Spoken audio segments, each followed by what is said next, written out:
Hello दोस्तों, आप सभी का स्वागत है इसके टेक्निकल क्लासेस में। तो चलिए दोस्तों, आज बात करने वाले अल्टरनेटर और अल्टरनेटर के सभी प्रकार के प्रश्न को देखने का प्रयास करेंगे। तो आप लोग वीडियो में अंत तक ज़रूर बने रहिएगा और कोई भी प्रश्न में किसी प्रकार का डाउट होता है तो आप लोग कमेंट कीजिए। मैं कोशिश करूँगा आप लोगों का कमेंट का जवाब देने का। तो चलिए आज का सबसे पहला प्रश्न से स्टार्ट करते हैं। आज का सबसे पहला प्रश्न दिया है, कोई 8 पोल प्रत्यावर्तक यानी कि 750 आरपीएम पर चल रहा है। इस प्रत्यावर्तित अल्टरनेटर की आवृत्ति क्या होगी, यानी कि एफ निकालना है भाई, है ना, एफ निकालना है। तो सबसे पहले यानी कि P बराबर कितना दिया हुआ है, 8 दिया हुआ है। जबकि स्पीड जो दिया हुआ है क्या दिया हुआ है, NS बराबर यानी कि 750 दिया हुआ है। अब निकालना है क्या, F निकालना है, ठीक है ना। क्या निकालना है भाई, तो F निकालना है। तो F बराबर जो फॉर्मूला होता है ये ध्यान रखिएगा, NS और इंटू में P बट्टा जो है 120 होता है, ये ध्यान रखिएगा। इस पे यानी कि बैठा दीजिए। NS का वैल्यू कितना दिया हुआ है, 750 दिया हुआ है, ठीक है भाई। पोल की संख्या कितना है, 8 दिया हुआ है और साथ ही साथ यानी कि 120 दिया हुआ है, ठीक है ना। 120 दिया हुआ है, 1 0 से 1 0 कैंसिल हो गया, ठीक है। इसको आधा कर देते हैं तो 4 हो जाएगा, इसको आधा करेंगे तो 6 हो जाएगा, ठीक है। अब यानी कि 75 चौका कितना होता है भाई, तो 5 चौका 20 और 7 चौका 28 यानी कि 300 होता है। और 300 को अगर 6 से डिवाइड करेंगे तो कितना, यानी कि 6 पंचे 30 यानी कि 50 हर्ज होने वाला है। कितना हर्ज हो जाएगा, 50 हर्ज हो जाएगा। ऑप्शन किस में दिया हुआ है, 50 हर्ज। तो ऑप्शन ए में जो कह रहा है यानी कि 80 हर्ज कह रहा है, लेकिन जो कि कैलकुलेशन के बाद 80 हर्ज नहीं आया है तो पहला ऑप्शन गलत हो गया। बी में दिया है 100 हर्ज, 100 हर्ज भी नहीं आया है, ना 30 हर्ज आया है। ओनली फॉर कैलकुलेशन के बाद जो आया है वो 50 हर्ज आया है, जो कि ऑप्शन डी में दिया है। करेक्ट आंसर की बात किया जाए तो ऑप्शन इसका डी सही हो जाएगा, ठीक है।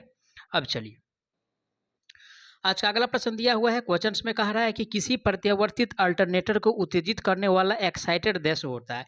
यानी कि प्रत्यावर्तक जो है जिसको अल्टरनेटर कहते हैं, है ना, अल्टरनेटर क्या है, अल्टरनेटर है।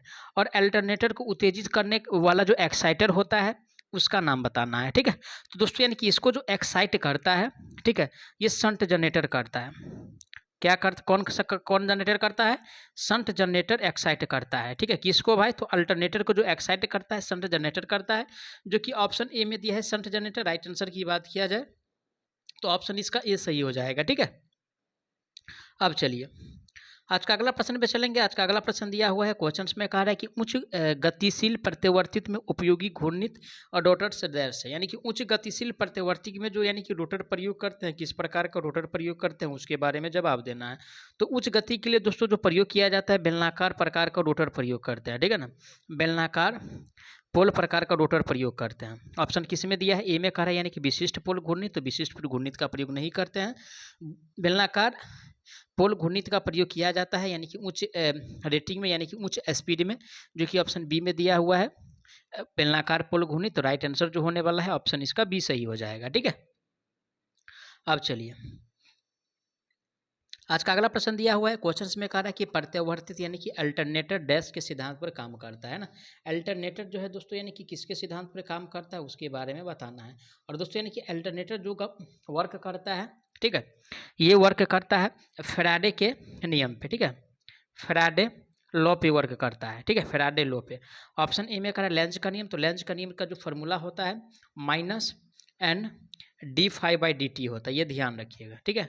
माइनस जो दर्शाता है दोस्तों ये विरोध, है ना, विरोध करने वाला होता है ये नियम, ठीक है ना। ओम का नियम से हम क्या जानते हैं, आर बराबर यानी कि V/I जानते हैं, ठीक है। ये सब ध्यान रखिएगा। और डी में जो दिया है फैराडे का नियम, और अल्टरनेटर जो वर्क करता है फैराडे के नियम पे वर्क करता है। तो करेक्ट आंसर जो होने वाला है डी सही हो जाएगा। आगे बढ़ते हैं नेक्स्ट क्वेश्चंस पे। आज का अगला प्रश्न दिया हुआ है ना। क्वेश्चंस में कह रहा है कि प्रत्यावर्तित यानी कि अल्टरनेटर डैश में निर्धारित किया जाता है। किसको भाई, यानी कि अल्टरनेटर को, है ना, अल्टरनेटर को अल्टरनेटर को किससे निर्धारित करते हैं, तो अल्टरनेटर को दोस्तों यानी कि केवीए से निर्धारित करते हैं, केवीए से। एचपी को किससे निर्धारित करते हैं, तो एचपी दोस्तों यानी कि मोटर का यानी कि यूनिट जो होता है मोटर को जो है यानी कि एचपी से निर्धारित करते हैं। किलोवाट एनर्जी मीटर का, है ना, एनर्जी मीटर का है भाई, ठीक है ना। ये सब ध्यान रखिएगा। अब चलिए अगला प्रश्न पे चलते हैं, है ना। उससे पहले अगर आप लोग नए हैं तो प्लीज़ चैनल को सब्सक्राइब करके अपने दोस्तों तक ज़्यादा से ज़्यादा संख्या में वीडियो को ज़रूर शेयर कीजिएगा, ताकि हम लोगों का भी हौसला कुछ बन पाए और आप लोगों तक जल्द से जल्द वीडियो पहुंचाने का प्रयास करें। तो चलिए नेक्स्ट क्वेश्चन पे चलते हैं। आज का अगला प्रश्न दिया हुआ है, क्वेश्चन में कह रहा है एक प्रत्यावर्तक में प्रेरित ईएमएफ की आवृत्ति डैश दी जाती है। ठीक है, तो एफ बराबर जो फॉर्मूला होता है दोस्तों 120। ठीक है, और ये ध्यान रखिएगा क्योंकि ये क्वेश्चन बार बार पूछा जाता है एग्जाम में कि इसका जो फॉर्मूला होता है किस पे यानी कि बनने वाला है। ठीक है ना, इसका जो फॉर्मूला होता है दोस्तों, है ना, सबसे इसका जो फॉर्मूला होता है ये पहले ये समझिए, है ना। देखिए एन एस बराबर जो फॉर्मूला होता है क्या होता है, 120 गुना एफ और बट्टा में यानी कि पी होता है। ठीक है, अब चलिए और निकालना, एफ अगर बराबर निकालेंगे तो क्या हो जाएगा, पी एन हो जाएगा और बट्टा में यानी कि कितना हो जाएगा, 120 हो जाएगा।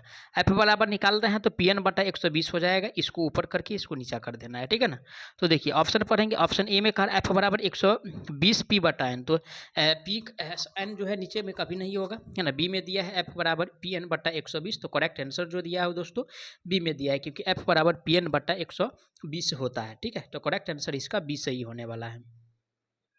अब चलिए आज का अगला प्रश्न दिया है, क्वेश्चंस में कह रहा है कि एक 4 पोल वाला प्रत्यावर्तक अल्टरनेटर 1500 आरपीएम पर चल रहा है, तो प्रत्यावर्तक की आवृत्ति क्या है। ठीक है, यानी कि फ्रीक्वेंसी पूछ रहा है। तो एफ बराबर यानी कि फॉर्मूला इससे पहले भी बताए थे, पी एन बट्टा कितना होता है, 120 होता है। तो चलिए पी का वैल्यू यानी कि 4 दिया हुआ है, एन का वैल्यू कितना दिया है, 1500 दिया हुआ है और बट्टा में यानी कि 120 दिया हुआ है। 1 0 से 1 0 कैंसिल हो गया और 4 तिया कितना हो गया, 12 हो गया। ठीक है, 3 5 15। ठीक है, 5 और 5 पर 1 0 बच रहा है, यानी कि 50 हर्ज आ रहा है, वो भी कैलकुलेशन करने के बाद कितना आ रहा है भाई, 50 हर्ज आ रहा है। ऑप्शन पढ़ते हैं, ऑप्शन ए में जो दिया हुआ है 40 हर्ज दिया है, तो कैलकुलेशन के बाद तो 40 हर्ज आया नहीं है, ना 60 हर्ज आया है, ना 30 हर्ज आया है। कैलकुलेशन के बाद जो आया है दोस्तों 50 हर्ज आया है, जो कि ऑप्शन बी में दिया है। करेक्ट आंसर की बात किया जाए तो ऑप्शन इसका बी सही हो जाएगा। अब चलिए आज का अगला प्रश्न दिया हुआ है, क्वेश्चंस में कहा रहा है कि प्रत्यावर्तक अल्टरनेटर की रेटिंग कैसे होती है। ठीक है, फिर से यानी कि अल्टरनेटर का रेटिंग, लेकिन ये शिफ्ट अलग में पूछा हुआ है, शिफ्ट 1 में था, ये शिफ्ट में है। और दोस्तों यानी कि अल्टरनेटर का जो रेटिंग होता है उसके बारे में जानना जरूरी है क्योंकि बार बार क्वेश्चन एग्जाम में पूछा जाता है घुमा फिरा के। ठीक है ना, तो इसका जो रेटिंग होता है केवीए होता है।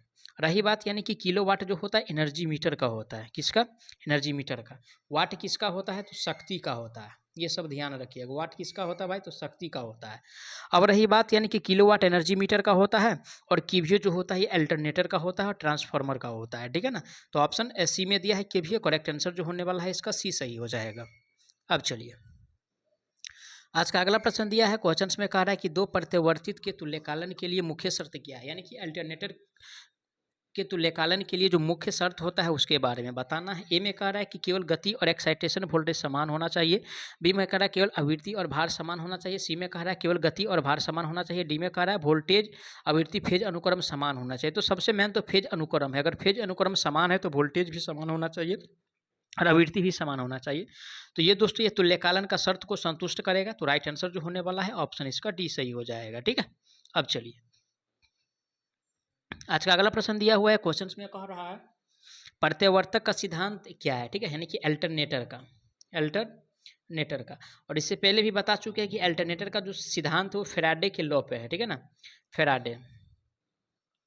फेराडे लॉ पे है। इसका जो सिद्धांत है दोस्तों अल्टरनेटर का फेराडे के नियम पे वर्क करता है। ऑप्शन ए में कह रहा है दोस्तों फेराडे का विद्युत चुंबकीय प्रेरण पे।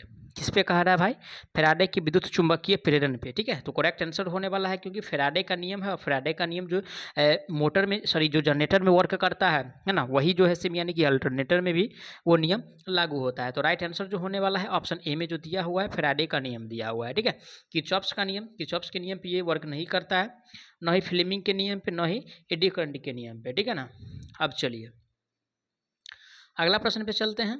आज का अगला प्रश्न दिया है, क्वेश्चंस में कह रहा है कि प्रत्यावर्तित की दक्षता इसकी डैश के बढ़ने पर हमेशा बढ़ती है, यानी कि किससे बढ़ने से, यानी कि अल्टरनेटर का जो दक्षता होता है वो बढ़ जाता है ना। अल्टरनेटर का यानी कि इफिशिएंसी किसके बढ़ने से यानी कि बढ़ता है भाई, तो अल्टरनेटर का जो इफिशिएंसी होता है वो शक्ति अगर बढ़ जाए, है ना, अगर शक्ति बढ़ जाए तो इसका इफिशिएंसी भी क्या होता है यानी कि बढ़ जाता है। ये ध्यान रखिएगा। ए में कह रहा है यानी कि नियमन, तो नियमन से नहीं, ना धारा के बढ़ने से, ना वोल्टा के बढ़ने से, ओनली फॉर जो है शक्ति के बढ़ने से इसकी दक्षता बढ़ जाती है, जो कि बी में दिया है शक्ति। राइट आंसर की बात किया जाए तो इसका बी सही हो जाएगा।